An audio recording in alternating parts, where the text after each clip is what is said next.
So Paul, quite a long question for you. We're currently looking to move to a new 4-bedroomed house early in 2019, which is worth $320,000. Our current house is valued at $200,000 and our mortgage is around $70,000. Now this would give us around $130,000 deposit for the new place, which is ideal. However, I had thought about keeping our current home and renting it out, but have no idea about the pros and cons.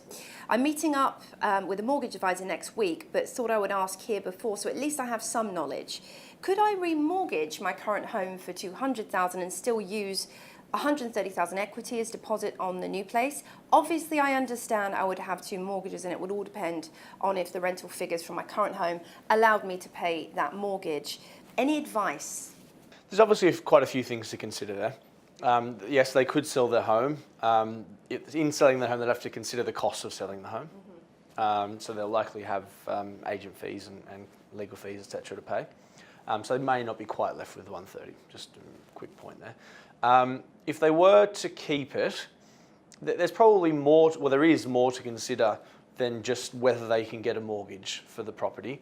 They need to consider whether it actually makes sense as a buy-to-let, whether there's going to be demand for that property in the rental market, whether where they live, is the right place to have an investment. Because of course, the criteria they've used for selecting that property is what they want and like, which may not be what the rental market wants and likes. So that's important to consider. Perhaps something their mortgage broker might be able to help with, but might not as well. So might need to seek the help of another professional in that area. To keep it as a buy-to-let and remortgage it, they ask, could they remortgage it at $200,000? Well, yes, if it's worth $200,000, the value being $200,000, and the fairly standard buy-to-let loan-to-value ratio would be 75%. So they could quite likely get out their $130,000, assuming the rent stacks up. From a serviceability perspective, because there's 2 ways that lenders look at what they'll lend you. There's loan to value and there's serviceability, which is actual rent that the property will generate. Yes. So there's quite a lot to consider there as to whether they should be selling or whether they should be keeping it. Another thing to consider is some, if not all lenders, will consider them accidental landlords because they didn't buy that property as a buy-to-let. It's been a previous home that they've just kept.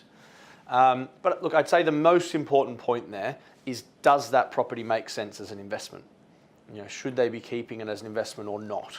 Because, they could always sell it, release the equity, potentially buy a home and maybe buy a different buy-to-let. So, keeping that one may or may not be the right option for them and what they're looking to achieve.